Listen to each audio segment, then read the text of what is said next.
Adolf Fischer, Louis Ling, Michael Schwab y Samuel Fielden. Sus nombres quedarán grabados para siempre. Las muertes de los mártires de Chicago no fueron en vano. Los capitalistas pudieron silenciar sus voces, pero como predijo Spies, la suya y la del resto de sus compañeros se volvieron poderosas. Ellos forman parte de nuestra historia, una historia plagada de tragedias, pero también de heroísmo. 1 de mayo, fecha de lucha, de reivindicación, de memoria y de victoria. Una jornada en la que en distintos países del mundo, en una gran parte del planeta, hay movilizaciones en defensa de los derechos laborales alcanzados, pero sobre todo se exigen condiciones laborales dignas y más derecho, pues con la clase trabajadora se sigue teniendo una alta deuda pendiente. Pero este 1 de mayo no fue cualquiera. Como saben, si algo logra el capitalismo con especial acierto es descafeinar las reivindicaciones para atribuirse medallas o darnos una palmadita condescendiente en la espalda. Denunciamos las feministas, por ejemplo, los intentos de pinkwashing habituales en el capitalismo, donde nos venden que la gran victoria del feminismo es que haya mujeres en consejos de administración de grandes transnacionales, cuando lo que el feminismo interseccional y popular denuncia porque está cansado de que se hable solo de romper los techos de cristal al que el capitalismo nos condena a millones de mujeres, siempre las mismas, a seguir barriendo. Denuncian también los ecologistas los intentos de greenwashing de las grandes multinacionales que te dicen que el responsable de la crisis climática eres tú por no reciclar, y no las grandes empresas contaminantes que, para colmo, cuentan con poderosos lobbies que les permiten evadir los obstáculos para seguir haciéndose cada vez más ricos a costa de la sostenibilidad del planeta. Somos conscientes de que el capitalismo se renueva con muchísima velocidad para ir acorde con los tiempos y vacía las luchas políticas para volverlas un lazo decorativo. Y algo así puede pasar también, lamentablemente, con el 1 de mayo. Lo vemos, por ejemplo, cuando en algunos medios de comunicación, siempre dependientes de la financiación del capital, olvidan que el 1 de mayo es el Día del Trabajador y la Trabajadora, es decir, de la clase obrera que genera la riqueza y no del trabajo, como algunos titulares señalan. El trabajo, como esa abstracción sin personas dentro. Como si el trabajo no fuera realizado por sujetos políticos que reivindican no el hecho de tener trabajo, sino las luchas que nos antecedieron para tener derechos, jornadas laborales dignas, salarios decentes y un largo etcétera que llegó, por cierto, tras ejecuciones como la de los mártires de Chicago. No celebramos ni reivindicamos el trabajo, sino a quienes trabajan, muchas veces enfrentándose a los abusos del sistema capitalista que necesita de la clase obrera para generar riqueza. Pero hay otras formas de despolitizar las luchas. Esto ocurre cuando se separan las luchas de los contextos políticos específicos. No somos sujetos abstraídos de la realidad, ni nuestras luchas son como burbujas que nunca se tocan. La lucha contra el genocidio contra el pueblo palestino está directamente vinculada con la lucha antirracista por derechos en las fronteras europeas, que está vinculada con la lucha de las trabajadoras domésticas por derechos, que está vinculada con la lucha de los maestros por la defensa de la educación pública, que está vinculada con la lucha contra la necropolítica del capitalismo bestializado.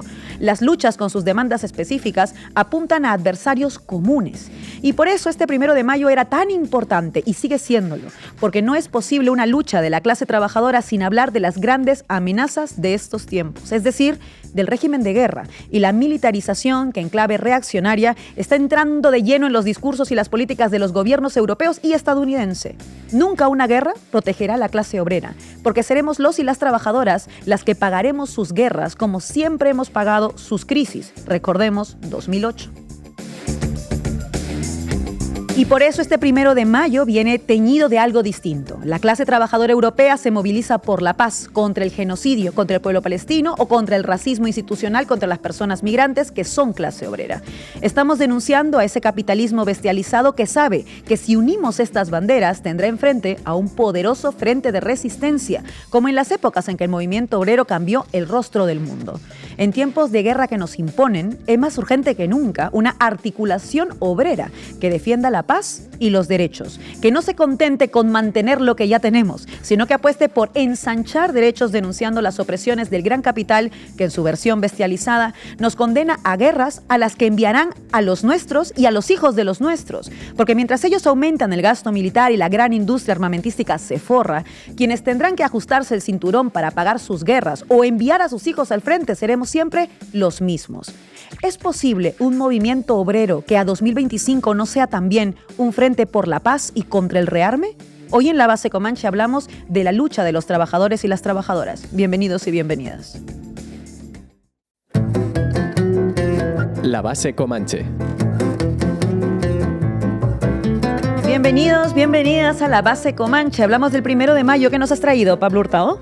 Buenas tardes, Laura. Hoy hablamos del vínculo histórico entre movimiento obrero y lucha por la paz, de cómo capitalismo y guerra van siempre de la mano y de qué tienen que decir al respecto de esto los sindicatos. Y muy interesante esa sección. ¿Y tú, Raúl, qué nos traes?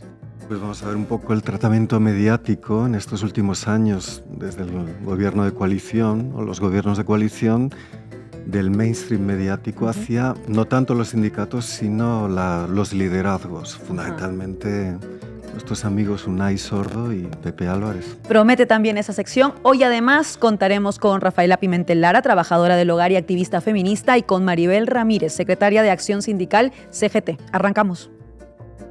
La base de datos.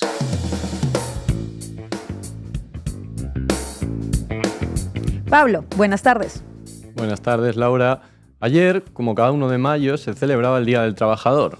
En un momento de precarización laboral y deriva militarista, conviene recordar las lecciones históricas que nos ofrece el movimiento obrero y sus reivindicaciones. Y hablar del movimiento obrero no tiene que ver solo con conquistas sociales, es también hablar de lucha por la paz. Vayamos un poco a la historia para ilustrarlo. En Rusia, el lema Pan, Paz y Tierra, bajo el que se levantaron las masas en 1917, expresa muy bien esto que decimos. Se levantaban contra el zar y también contra la guerra, y no fue hasta el triunfo de la Revolución que Rusia pudo salir de la carnicería de la Primera Guerra Mundial. En Alemania, la socialdemocracia había aprobado los créditos de guerra, apoyando de facto el esfuerzo bélico. Los espartaquistas, que más tarde pasarían a conformar el Partido Comunista, se opusieron. Sus líderes Rosa Luxemburgo y Karl Liebknecht mantuvieron firmes discursos antibelicistas hasta sus respectivos asesinatos en los acontecimientos de 1919. Ellos entendieron perfectamente que capitalismo y guerra van de la mano. Las guerras siempre responden a los intereses de las élites, aceleran los procesos de acumulación capitalista y siempre las paga la clase trabajadora. Quien se forra, en cambio, es una industria armamentística que necesita que exista demanda para sus productos, es decir, que haya guerra. Y si no la hay, que alguien se la invente. El expresidente estadounidense Dwight Eisenhower, general del ejército y poco sospechoso de comunista, definió al lobby del complejo militar industrial como la mayor presión que había sufrido durante su mandato. Claro, es que viendo el nivel de otros inquilinos de la Casa Blanca, no les parecería lo suficientemente belicista. Puede ser, menos mal que a las grandes empresas de armamento quien seguro no les parece poco belicista es Ursula von der Leyen, que pretende invertir 800.000 millones en rearmar Europa, pero se ríe cuando le preguntan si enviaría a su hijo a la guerra. Wäre ein Auslandseinsatz notwendig, dann würden Sie mitgehen müssen. Und ich würde genauso zittern und bangen wie jede andere Mutter. ¿Ist jemand bei der Bundeswehr von Ihren Kindern? Nein. Ya sabemos que a la guerra solo van los hijos de los pobres. Exacto. Por eso, cuando los líderes políticos, cuyos hijos nunca pisan el frente, promueven ideas nacionalistas para justificar el rearme y la agresividad, hay que recordar que la guerra es más una cuestión de clase y no tanto una cuestión nacional. Bueno, pero Pedro Sánchez ha insistido en que no tenemos por qué preocuparnos, que eso de aumentar los presupuestos militares no implica recortes en el gasto social. Cuesta creerlo, Laura. Los más de 10.000 millones que el gobierno contempla en su plan de rearme son solo el principio. Nos sirve para alcanzar el 2% del PIB en gasto en defensa, pero desde la OTAN ya dejan claro que el 2% será insuficiente y deberíamos empezar a proponernos llegar al menos al 3 o al 3,5%. El propio Trump habla incluso del 5%. No obstante, las cifras no son lo más importante. La clave es que estamos ante un salto cualitativo, el paso a una economía de guerra. Porque una economía de guerra no implica necesariamente el estallido de un conflicto armado, sino una reorientación estratégica de los factores productivos con una prioridad clara: elevar presupuestos militares hasta donde haga falta. Pero desde el gobierno argumentan que la inversión en defensa genera empleo e incentiva la innovación tecnológica. Vamos, que el rearme sería una excelente oportunidad estratégica para modernizar nuestra economía. En efecto, estos son lo que llamaríamos las grandes falacias económicas del rearme y que vamos a tratar de rebatir. En primer lugar, analicemos eso de que aumentar el gasto militar tendrá un impacto positivo en el mercado laboral. ¿Realmente ayuda a crear puestos de trabajo? En un estudio de 2017, el economista Garrett Peltier investiga el impacto de la inversión en distintos sectores sobre la creación de empleo. Los resultados no engañan. En Estados Unidos, por cada 1.000 millones de dólares invertidos, se crean 17.000 puestos de trabajo en energía limpia, 20.000 en sanidad, 29.000 en educación, pero solo 11.600 empleos derivados de los gastos militares. Vayamos ahora al fenómeno conocido como spin-off, el trasvase de innovaciones desde el sector militar al ámbito civil. Aquí lo único que hay de cierto es que en una economía de guerra como la que nos quieren imponer, los grandes recursos destinados a la investigación militar se traducen en una capacidad de innovación alta, pero eso no es sinónimo de beneficios para la mayoría de la población. ¿Y qué hay esos grandes inventos como el GPS o el mismo Internet desarrollados desde el sector militar? Pues como tú bien dices, esas tecnologías fueron desarrolladas en el ámbito militar, pero no fueron accesibles al sector civil hasta que lo consideraron conveniente las altas esferas de Washington. Y este es el problema. Mientras las nuevas innovaciones constituyan una ventaja militar estratégica, seguirán presas del monopolio de los ejércitos. La pregunta es, ¿preferimos destinar nuestros recursos a la investigación militar confiando en que con los años los descubrimientos se desmonopolicen y encuentren su aplicación civil? ¿O por el contrario, no sería más conveniente invertir directamente en investigación científica con propósitos sociales, como por ejemplo la sanidad? Vale, nos ha quedado claro que la inversión en defensa no responde a los intereses de las clases trabajadoras, pero ¿y los grandes sindicatos? Algo tendrán que decir al respecto. Buena pregunta, Raúl, pero me temo que, como suele ser habitual cuando hablamos de las grandes centrales sindicales, no traigo buenas noticias. No me digas que Comisiones Obreras y UGT vuelven a las andadas. Juzgad por vosotros mismos. Pepe Álvarez, secretario general de UGT. Me gustaría además que esta financiación en Europa abriera un nuevo capítulo.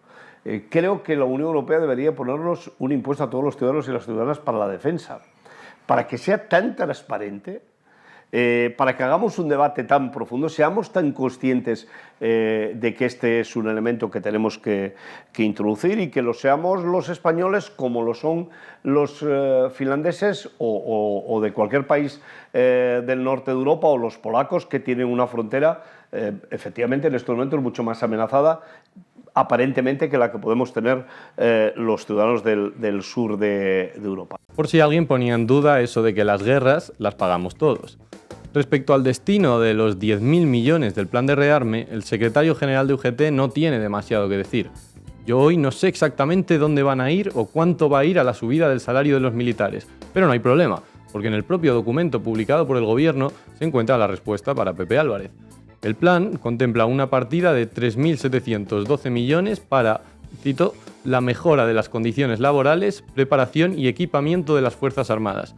En el último informe del Centre de l'As de Estudis per la Pau apuntan: resulta llamativo cómo dedica apenas 679 millones a incrementar las retribuciones del personal y aumentar efectivos, lo que evidencia que esta partida se dirige principalmente a formación y equipamiento, ambos fuertemente vinculados a programas de armamento. Vamos con Unai Sordo, secretario general de Comisiones Obreras. Cito: con estos niveles de recaudación pública y con la previsión de la propia Unión Europea de que este incremento de gasto no compute temporalmente en los límites del Pacto de Estabilidad y Crecimiento, creo que no va a tener un efecto en el corto plazo, que no va a haber recortes sociales en España. Acaba la cita. ¿Cómo hemos llegado hasta aquí? Porque UGT y Comisiones Obreras empezaron siendo sindicatos de clase y en su momento se opusieron a la OTAN, ¿no? Precisamente en lo que dices está gran parte de la explicación. Hace mucho tiempo que las grandes centrales sindicales renunciaron a las lecturas de clase, a la contraposición de intereses entre clases trabajadoras y sectores capitalistas. En este caso, se nos pretende convencer de que no existe conflicto de clase en la deriva militarista y que podría beneficiar por igual a patronal y trabajadores. Durante el tardofranquismo y los primeros años de la transición, los grandes sindicatos mostraron una capacidad de movilización sin precedentes. De hecho, en 1976, la Organización Internacional del Trabajo declaró a España como el país con más horas laborales perdidas por conflictos sociales. Esa conflictividad decayó en los años siguientes. Tras la reticencia inicial, tanto UGT como Comisiones Obreras acabaron firmando los pactos de la Moncloa en 1977 y con ello se sumaron a la política de reconciliación del PSOE y el Partido Comunista. Diversos sectores, tanto militantes como académicos, han señalado la actitud de sumisión de las cúpulas sindicales frente a las estrategias políticas de sus partidos afines. El historiador Juan Andrade explica muy bien cómo el PCE y sobre todo el PSOE construyeron un discurso tecnocrático alejado del conflicto social que por extensión también adoptaron los grandes sindicatos.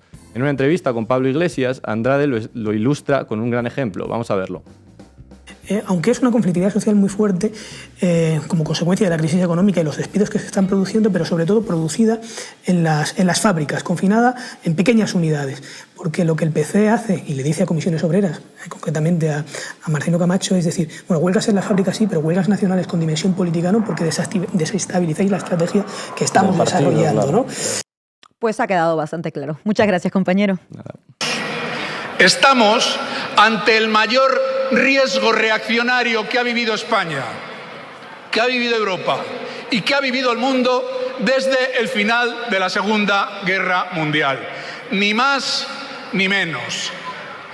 Trump, Putin quieren acabar con nuestros derechos y, compañeras y compañeros, nosotros tenemos que decir que no.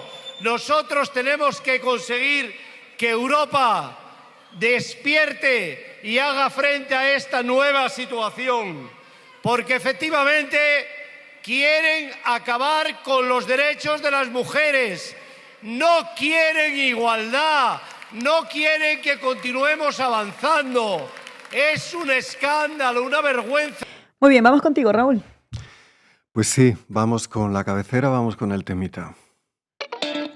Titulares al banquillo. Bueno, ¿qué nos traes hoy sobre el tratamiento mediático de los líderes de comisiones obreras y UGT? Pues algunos ejemplos de una situación muy reveladora y que podríamos resumir así. Los grandes medios ignoran la pluralidad sindical y el sindicalismo alternativo que hoy tenemos aquí invitado, y al mismo tiempo los medios progres apenas esbozan alguna crítica cuando no ensalzan la responsabilidad de comisiones y UGT, mientras que dejan a los medios de la derecha y la extrema derecha la crítica de la escasa representatividad, combatividad e independencia de las dos grandes centrales sindicales. Una situación pues bien catastrófica, pero que responde perfectamente a los efectos del malmenorismo a toda costa en las relaciones laborales. La reforma laboral de 2022 fue el triunfo del paternalismo sindical. Los titulares de finales de enero de 2022 lo celebraban como un éxito histórico. En el país, UGT y comisiones firman con el gobierno y la COE la mayor reforma laboral en décadas. Sin embargo, Contexto, por ejemplo, decía: los sindicatos enterraron la reforma del PP, pero no recuperaron los derechos perdidos. Pepe Álvarez, el secretario general de UGT, aparecía en Televisión Española defendiendo el acuerdo como un paso adelante para los trabajadores. Pero los datos cuentan otra historia. Según la OIT, España sigue liderando la temporalidad en Europa, con un 24,7% en 2023, donde quedaron las promesas de rearme sindical.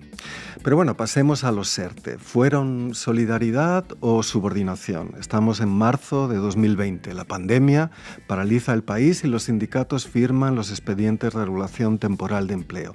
Mientras la SER, cadena de Prisa, elogiaba el espíritu de consenso y medios alternativos como El Salto, por el contrario, denunciaban que los ERTE habían salvado empresas, pero condenaban a las y los trabajadores a recortes salariales. Si hablamos de los llamados medios progresistas, el titular podría ser entre la crítica tibia y la complicidad.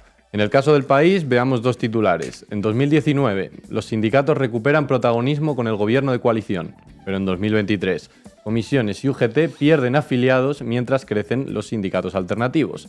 La evolución es reveladora. Hasta el diario progresista, por excelencia, reconoce ahora lo que los colectivos de base llevan años denunciando. Hay un divorcio entre la burocracia sindical y las necesidades de los trabajadores.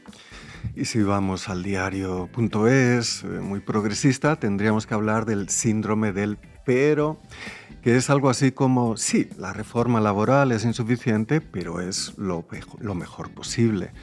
Es cierto que no hay movilizaciones, pero mira lo que pasa en otros países.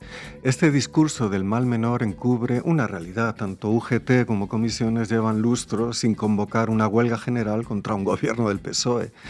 En los medios de la derecha, sin embargo, y en este caso El Mundo de Unidad Editorial, no puede faltar el leitmotiv de siempre: la obsesión por las subvenciones. Por ejemplo, comisiones y UGT recibieron 600 millones en una década mientras perdían representatividad.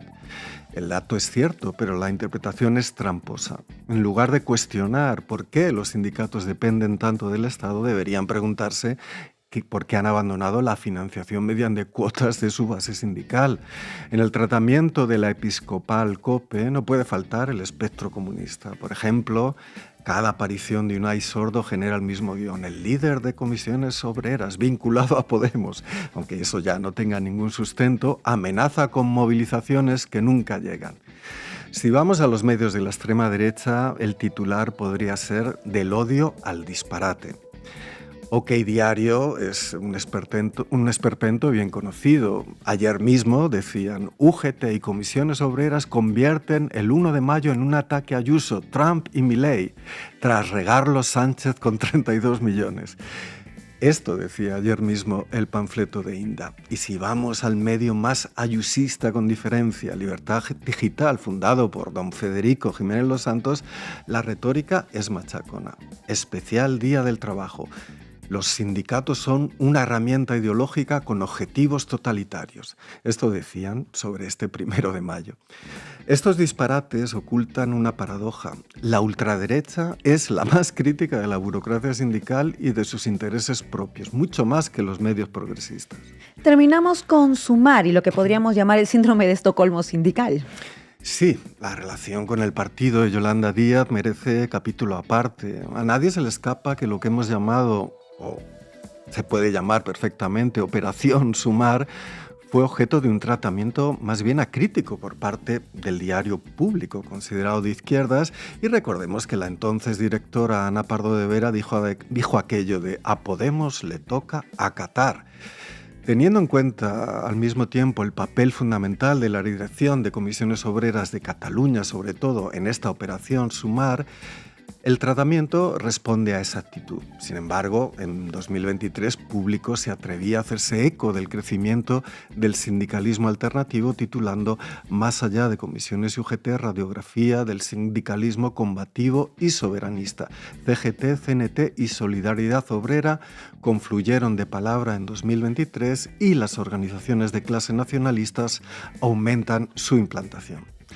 En fin, para terminar, podemos sacar una conclusión del tratamiento mediático de los líderes de comisiones UGT. Para la progresía son la única defensa de los trabajadores. Para la derecha y la extrema derecha son el pelele inane al que golpear demagógicamente, sabiendo que ni en la peor de sus pesadillas, comisiones y UGT se convertirán en un golem anticapitalista. Gracias, Raúl. Nuestro país, España, necesita con más ahínco un partido socialista fuerte. Creo que sois un factor clave para hacer frente al riesgo reaccionario que vive el mundo en los términos que no habíamos conocido en las últimas décadas.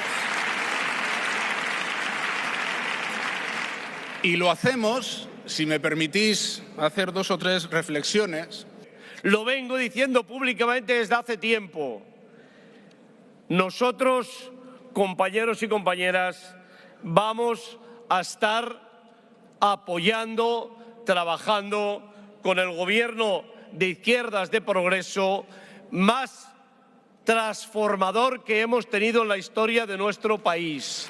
Nunca en tan poco tiempo se había hecho tanto. Nunca en tan poco tiempo los derechos de los trabajadores y de las trabajadoras habían hecho tanto. Hoy contamos en la mesa de análisis Comanche con Maribel Ramírez, secretaria de Acción Sindical de la CGT, y Rafaela Pimentel Lara, trabajadora del hogar, activista feminista. Arrancamos.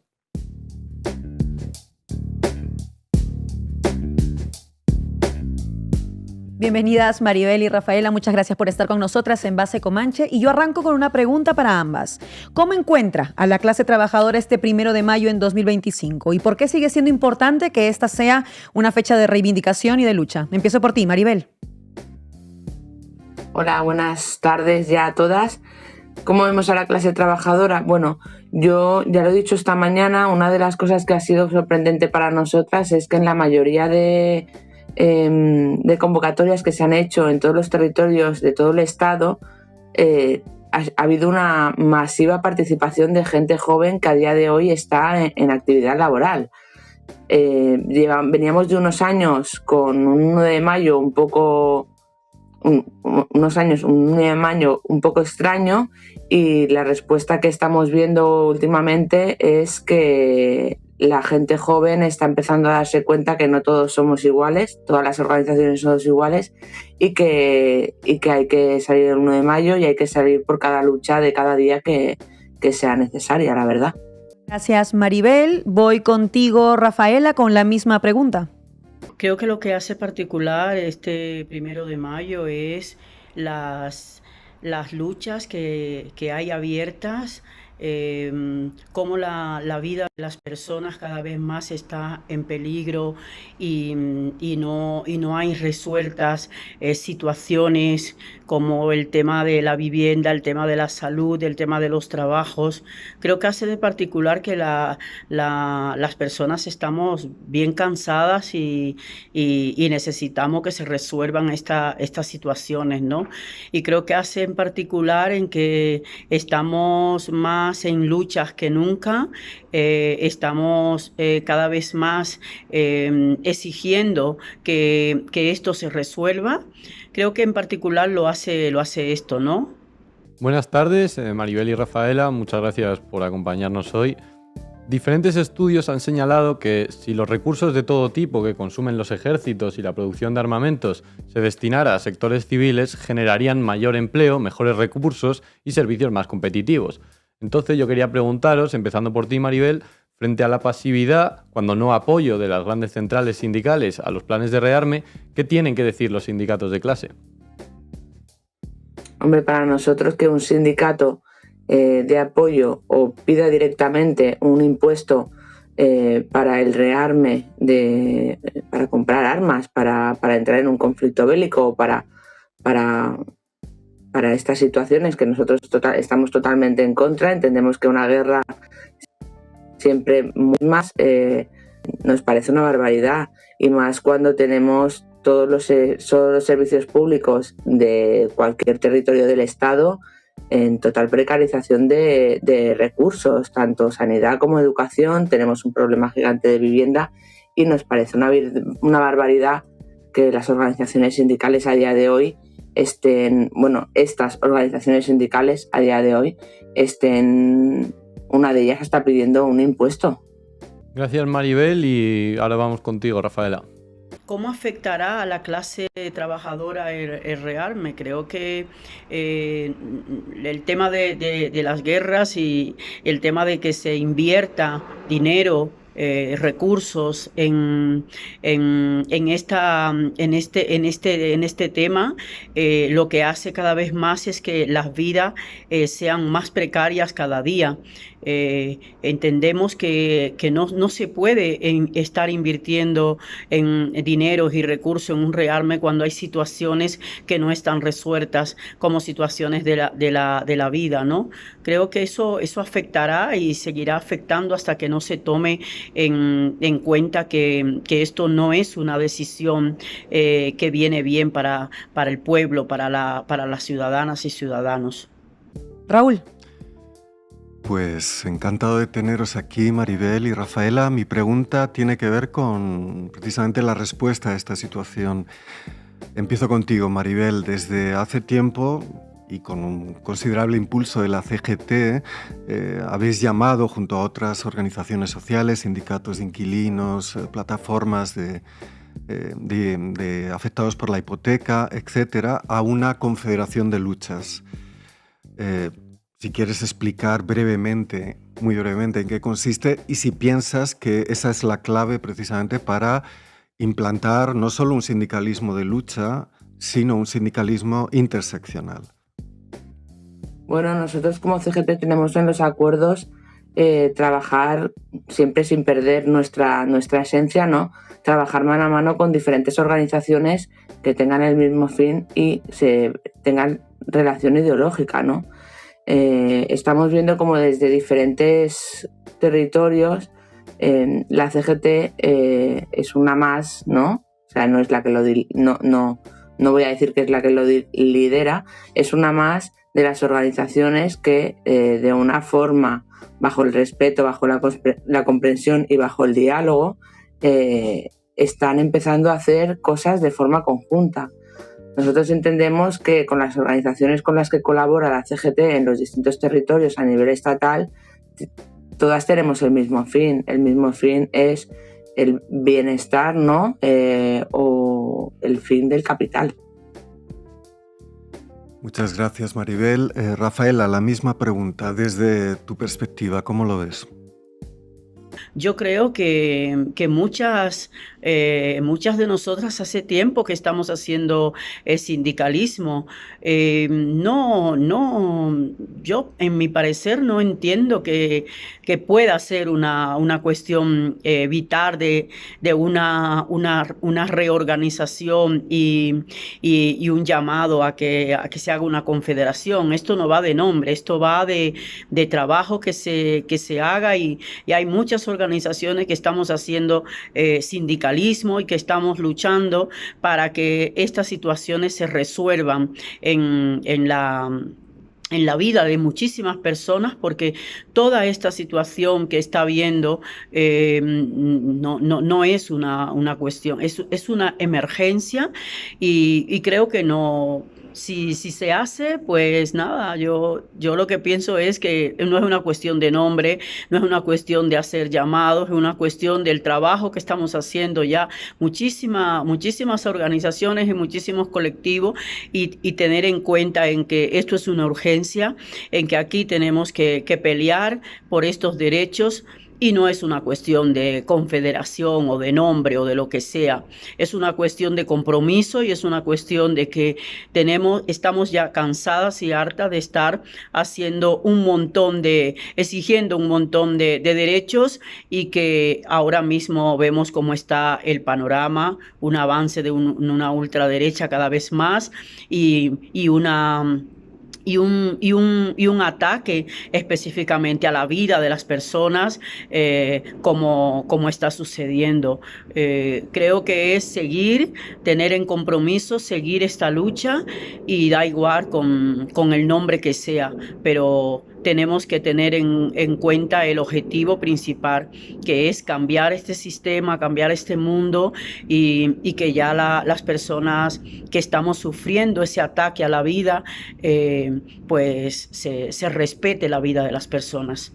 Muchísimas gracias, Maribel y Rafaela, por haber estado con nosotras en Base Comanche. Nosotras hemos llegado ya al final de nuestro programa y les dejamos con un tema de la Polla Records llamado El Sindicato. Hasta la próxima semana.